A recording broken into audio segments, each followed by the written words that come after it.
যে মাইজবান্ডার শরীফে আপনি বায়াতে রাসূল গ্রহণ করলেন, আমি আগেই বলেছি আমি আরেকজনের উপর চাপ দিতে পারবো না, আমার ছেলেদের উপর চাপ দিয়ে আমি অন্যদেরকে বুঝাই দিই।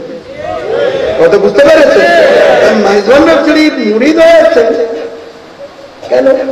ও যে একটু আগে বলেছি মান আরাফা নাফসাহু ফাকাদ আরাফা রাব্বাহু, যারা অর্থ হচ্ছে নিজকে নিজে যে সংশোধন করতে পেরেছে সে আল্লাহকে পেয়েছে, এই তো। কিন্তু এটার হাকিকত নিজেরে নিজে সংশোধন করা যাবে? পারা যাবে? ওয়াসিলার প্রয়োজন হবে না? হবে কি হবে না? সংশোধন করা যাবে? হ্যাঁ, পারা যাবে আল্লাহর বিধান অনুযায়ী। কত বুঝতে পেরেছেন? আল্লাহর বিধান অনুযায়ী। আল্লাহর বিধানের মধ্যে তো ওয়াসিলা পড়ে।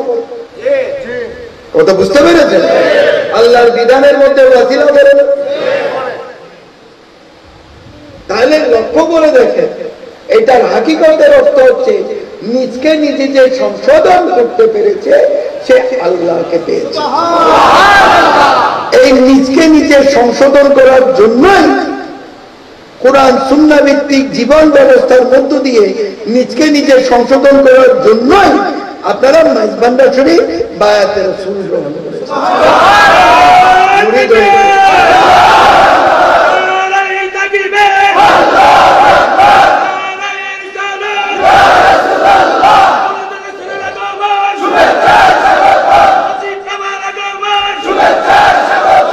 কথা বুঝতে পেরেছেন? তাহলে নিজকে নিজে সংশোধন করতে হবে, হবে কি হবে না? যার জন্য নিজকে নিজে সংশোধন করার জন্যই আপনারা মাইজবান্ডার শরীফে যারাই বায়াতে রাসূল গ্রহণ করেছেন তাদেরকেই বলছেন বায়াতে রাসূল গ্রহণ করেছেন কেন?